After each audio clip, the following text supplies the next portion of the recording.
आजकल गौतम अडानी को लेकर के पूरे देश में या यूं कहें कि पूरे विश्व भर में चर्चा हो रही है।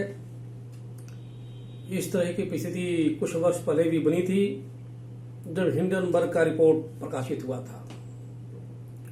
दोबारा वही परिस्थिति आ रही है।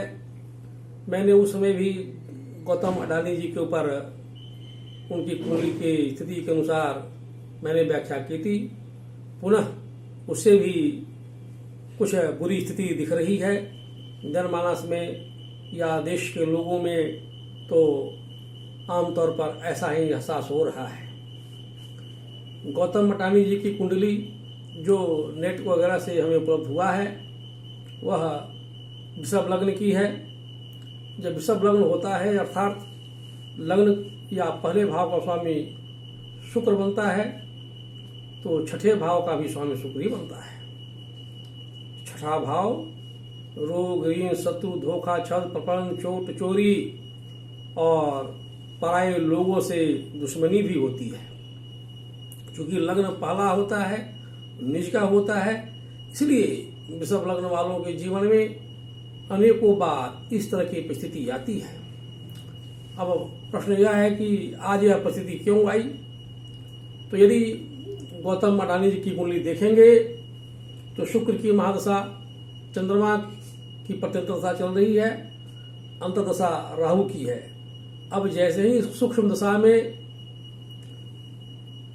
16 नवंबर 2024 को शुक्र ने पुनः प्रवेश किया, जो 1 दिसंबर 2024 तक रहेगी। यही छठे भाव का स्वामी होने के कारण शुक्र धोखे की स्थिति का निर्माण कर रहा है। आप देखेंगे कि 1 दिसंबर तक यही स्थिति बनी रहेगी, हो हल्ला होता रहेगा, मुद्दे उठाए जाते रहेंगे। लेकिन यदि इसके परिणाम के बारे में देखा जाए तो परिणाम बुरा या बहुत बुरा होने की कोई संभावना नहीं है। वास्तव में ज्योतिष का यह सिद्धांत है कि दशा में जो ग्रह चलेंगे वो अपने भाव की स्थिति के अनुसार तो फल देंगे ही, परंतु अगले 9 दिनों में क्या हो रहा है या क्या होने वाला है इसका निर्णय दशा नहीं कर सकती। इसका निर्णय चंद्रमा करता है। गोचर का चंद्रमा जिस तारीख को या जिस दिन वैसे ग्रह के नक्षत्र से गुजर रहा है, जो किसी भी व्यक्ति के कुंडली में अष्टम भाव से जुड़ा हुआ है, वह तारीख अथवा वह दिन उसके लिए अशुभ फल देने वाला साबित होता है। गौतम अडानी की कुंडली में शुक्र, राहु और चंद्रमा तीनों ही अष्टम भाव से जुड़े हुए हैं। इसलिए शुक्र की महादशा, राहु की अंतर्दशा और चंद्रमा की प्रत्यंतरदशा किसी भी सूरत में अच्छी नहीं कही जा सकती। इसके अलावा केतु एवं शनि भी अष्टम भाव से जुड़े हुए हैं। अब आप ध्यान देंगे तो कल अर्थात 21 नवंबर को शनि के नक्षत्र पर चंद्रमा था। 20 नवंबर को गुरु के नक्षत्र पर चंद्रमा था। अडानी की कुंडली में गुरु ही अष्टम भाव का स्वामी है। इसलिए 20 तारीख को यह सनसनीखेज समाचार प्रकाशित हुआ। अष्टम भाव वो हर तरह की परेशानियों, बाधाओं, संकटों, मुसीबतों का है जिससे व्यक्ति परेशान हो जाए। इसलिए अष्टम भाव को मृत्यु का भाव कहा जाता है और मृत्यु से बढ़कर के कुछ भी अशुभ बातें नहीं होती।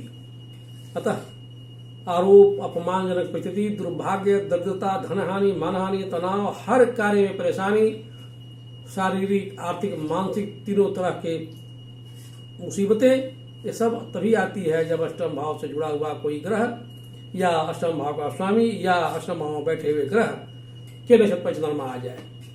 20 नवंबर 2024 की ऐसी स्थिति बन रही थी। आज आप देखेंगे कि अडानी जी के शेयर या अडानी गौतम अडानी का जो भी शेयर है जो लिस्टेड है स्टॉक एक्सचेंज में, उनमें से कई आज बाउंस बैक कर गए, रिकवर कर गए। कुछ तो कल के मुकाबले आज मुनाफे में आ गए, कुछ अभी भी नीचे चल रहे हैं। लेकिन कल की बात देखें 21 नवंबर के, तो सारे के सारे शेयर ध्वस्त हुए पड़े थे। आखिर क्या बात है कि कल तो सारा शेयर ध्वस्त हो गया, आज कुछ में से कुछ शेयर निकल करके आ गए। तो इसका एकमात्र कारण चंद्रमा का गोचर है। कल शाम से चंद्रमा स्वयं बुध के नक्षत्र से गुजर रहा है। आज शाम को 5 बजे तक यह स्थिति बनी हुई है।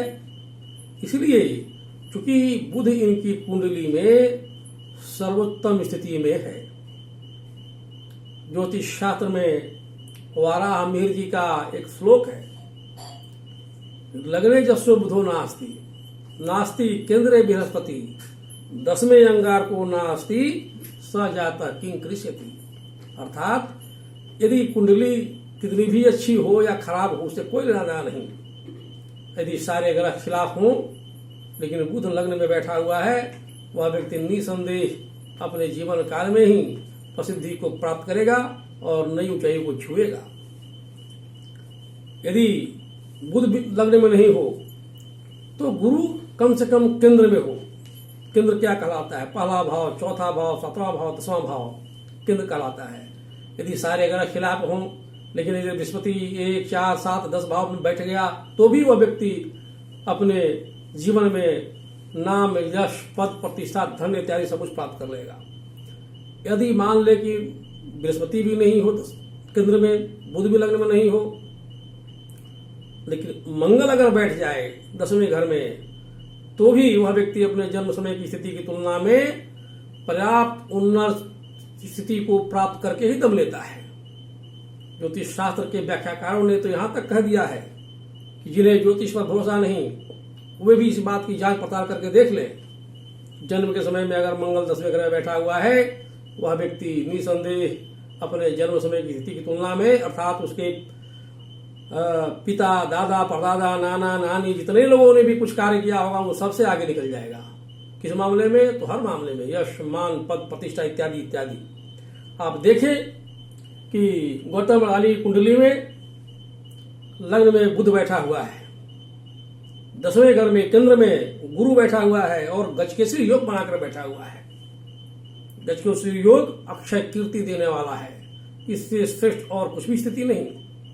गजकेसरी योग की एक और खासियत होती है कि वह जिस भाव में बैठता है उसी भाव के से देखे जाने वाली बातों को उत्तम स्थिति, बल्कि सर्वोत्तम स्थिति में जाकर पहुंचा देता है।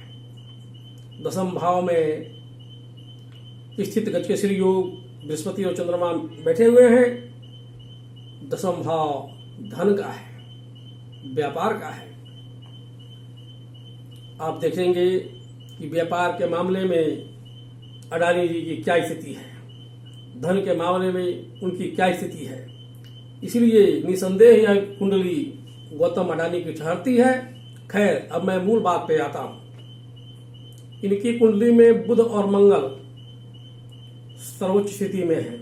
गुरु भले ही गजकेसरी योग में है लेकिन अष्टम भाव का स्वामी है, इसलिए इनको बीच बीच में मानहानि का सामना करना पड़ता है, क्योंकि अष्टम भाव वही है। लेकिन बुध निर्विघ्न समस्त समस्याओं को समूल नष्ट कर देने में के लिए सक्षम है। तो मंगल की भी यही स्थिति है। वृषभ लग्न में मंगल अकेले राजयोग को स्थापित दिलाने वाला होता है।